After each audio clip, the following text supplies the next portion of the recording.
So hi everyone, welcome to another episode of Secrets of the Viz. Today I have with me my good friend Shazeera, who is here to talk about her IronViz entry. So over to you, Shazeera, to give a little intro on yourself. Hi, Louis. Thank you so much for having me as a guest on your podcast.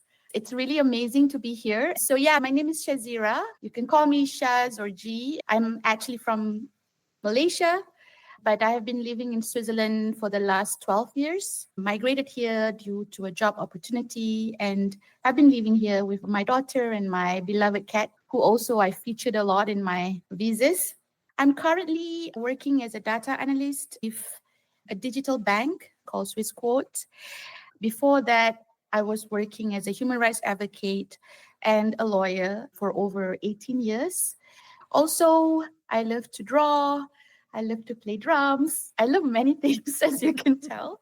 So maybe that's a short introduction. And I think with your background of illustration, you have a Mhm. very strong skill sets to pair with data analytics. One of the first few visualizations that I really liked from you was like 2 years back when you did the one on Mandela, the Chongka. the changkat. Yeah. So I Uh, played that a lot when I was a kid. I think that's one of the reasons why I attempted that visualization. The first part was me trying to tell the story of how Chonka is actually quite a universal game. It existed in different cultures in different parts of the world, from Asia to South America. There are multiple variations of how to play Chonka. And that's the beauty of it. But there is a common theme that you can understand from the game. So that's kind of my message through that visualization. Definitely. So Yeah. today we want to talk a little bit on your IMVis entry this year, which I absolutely love because of all the illustrations Thank and the you. story behind how your music journey is throughout the The one. year and through COVID as well. It's really well done the way the story is being told. So how did that idea come about? One thing that I like to do with personal projects is to think about what I like. When the topic came out, I know immediately that I wanted to convey a story around my passion about music. I just don't know how and what. And it took me a couple of days to go through a couple of iterations of topics that I could associate with music. And to me, again, I always wanted to visualize something very universal, something people can relate to, and we all love music. There is also a sentimental value to this piece because since I moved to Switzerland, I also thought of something that keeps me alive, happy, entertained. What makes me feel like I'm part of something as somebody living abroad. And since I moved to Switzerland, I kept doing what I love doing, which is watching live concerts. I immediately realized that I'm going to talk about all the concerts that I've attended for the last 10 years of living in Switzerland. And what is interesting is that you go into a concert, there's a bit about the performers, the musicians, the songs, how you are introduced to these musicians that inspire you to go on their live music. There's a lot of possibilities to expand the story and also for people to get to know about my adventure with music. And that's why I love it. So I try to shortlist a couple of perspectives or insights that I want people to see from my passion. And this is the fun part because 10 years, I don't keep them in an Excel sheet. In fact, 10 years ago, I don't even know data visualization, right? But I use the most effective method. I have a very updated Instagram account. And every concert that I've been to, I will take one photo to mark my attendance or kind of a memory of me at the concert. That was And your then I Excel sheet. that is my Excel sheet. I went photo number one. Okay, this concert, this place. And it was funny because I forgot some of it. So it's also like a walk down memory lane. So that was the first step, really listing them. And then, of course, who remember the set list from these concerts? I mean, let's be serious here. But there is actually a website called livemusic.fm. It is a community website where live music goers like me key in their experience and set lists from these concerts. I was just lucky. I found the set list of more than 80% of the concerts that I've been to. So I have to thank these people. Without you guys, I will never get the data. So I want to just point out something, that my favorite part of the Viz is actually this guitar. It is such a thematic design that fit Oh, thank you. exactly it. So did you come up with the idea of that guitar before you created that visualization, or the visualization came first?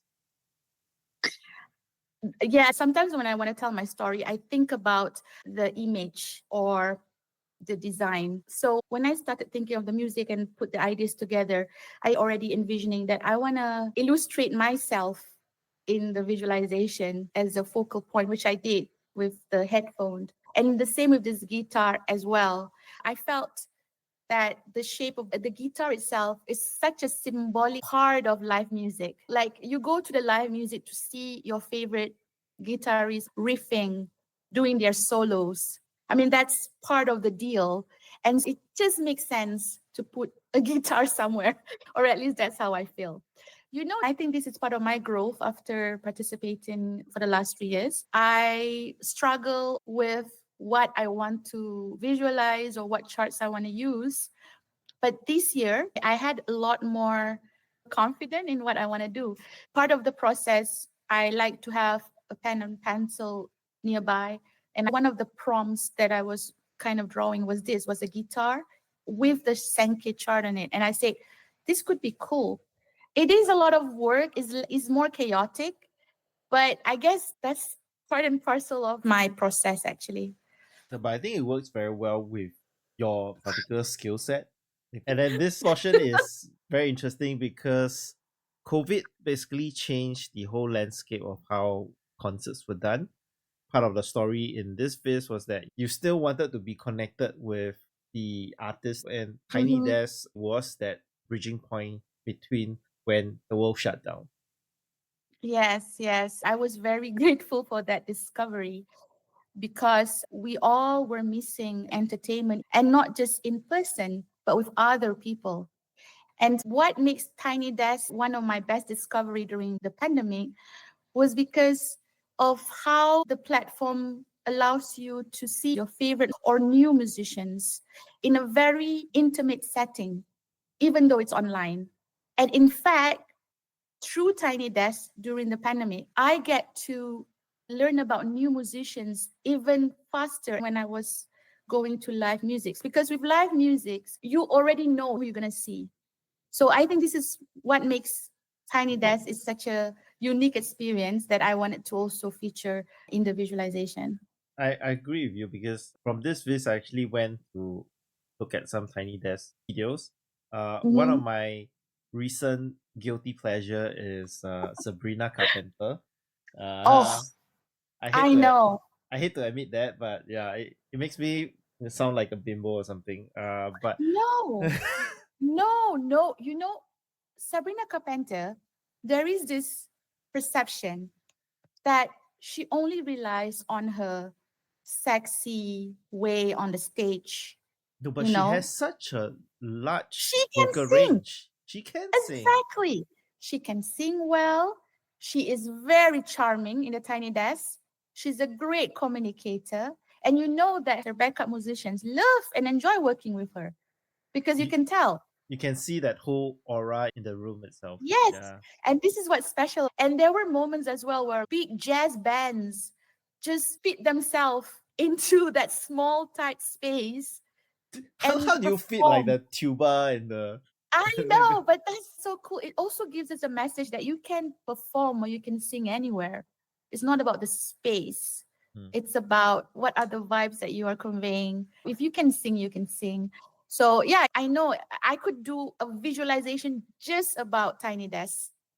You should. I think That's a I good idea, yeah, actually. that's a very good idea. But I feel bad that such a nice story becomes a sub story of a bigger story. However, I think it served its purpose, at least for this visualization, to tell others that the pandemic also taught you to sort of readjust the way you enjoy music. And I think that was what I was trying to convey. So I Yeah. think it fits very well because this entire visualization is about your personal journey with music and how it Mm-hmm. has evolved with the changing world, Mm-hmm. with COVID and stuff like that. And I particularly like this also. You Oh my basically God. plotted every attendance I into a try. picture. I try. I didn't really succeed it, but I don't want to drop it out of the visualization. Hence, if you see the footnote, I learned how to use Python from my friend just to understand how I can extract the data set, because you need to build the grid for the photo. Even at some point, I was like, does this serve the purpose of the visualization? I don't know. It just made me happy. But I do think it did, because this particular portion was me trying to show the broader impact of music. And the most important impact of music to me, as someone who might not be necessarily comfortable of making friends in normal circumstances, is that I get to meet new people. And that picture was me during the Lollapalooza festival in Paris. For this one, I went solo and I met two wonderful guys from Indonesia, and we start enjoying all the concerts together. I felt like it conveyed that message about friendship. And this is really a portion to sort of conclude the journey by telling people like there's so much more to the live music. And I hope people get to see the happiness or the joy that woke for me. Yeah, I think this entire Viz is basically a love letter to yourself. And I love personal Vizes like this because it tells a different spectrum of a story and it has that emotional depth that is telling. Because anyone can use a data set and just create a fancy chart and everything, but it doesn't have that resonance with it. To me, games is probably my equivalent of your love for music. That's why you did that excellent Viz as Yeah. well, about your love for game. And you also include a very important aspect of your childhood in it. And I see that courage a lot in the data fam. That's why every time I see somebody visualize about a personal story, I want to give them 100 of loves and likes, because that is a decision to be vulnerable in front of others. You know, it's a choice that you make On a global in every platform. exactly, like it just shows how courageous you are to show that a bit of you with the others. And I think that deserves as much love and support as possible. And I also know, in terms of building the data set, you still have to do it systematically. It's your personal data set, but it has to be credible. You are accountable to yourself in that sense. It's crazy. It is. So thank you, Shazeera, for sharing your amazing story on your Oh, you're welcome. decade in of live music and how music has been such a impactful element in your life. I think the story Yeah. tells a lot about you as a person and how the music industry has evolved through COVID days. I hope everyone learned something from this, and we'll see everyone in the next episode. Thank you. Bye. One of my most memorable Viz collaboration in DataFam was related to something Nicole Klassen ran, which is really, if you're interested in collaboration, you put yourself up and then you will get to collaborate with different people in the DataFam. So in my case, somebody approached her. I think it was just before the war in Ukraine. She told me there is a data analyst from Russia that wanted to remain anonymous. She wanted to do human rights related visas. And then Nicole said, immediately I thought of you, because I think I don't know anyone else in the community that's kind of doing that. Are you okay with collaborating with her? And I said, yes, why not? So for close to 6 months, I don't even get to talk to her. Everything is purely through Gmail, because she was just so afraid that the risk of reprisal is quite hard. And I was like, okay, but it was one of the coolest projects I ever did. And then before we finish it, the war in Ukraine erupted. And I was like, if this is not the best thing for you to do at the moment, let's stop. Your safety is important. Yeah, But definitely. she's so passionate. She was so courageous. She said, no, it's all right. I don't leave any trails and it's almost done. I just want you to host it on your platform, like my Tableau Public. And I just don't want my name to be associated to it, which is a shame, because she did the big bulk of bringing the data to the table, because the topic around this influential civil society organization in Russia called Memorial, but everything about them is in Russian. So she translated everything into English for me. And for 3 months, we're going back and forth reading articles and decoding and coding data together based on that. It took 3 months to do it, but it was great. And I'm proud of it. The process is a lot more important to me. When it came out, the same organization, Memorial, was awarded Nobel Prize. So yeah. There you go, Viz for social impact. Yes, I learned definitely a lot from the process, not just learning about the technicalities of making the Viz, but also the human aspect of it. It was one of my coolest Probably one of your memories. most memorable Vizes that you've done. Yes.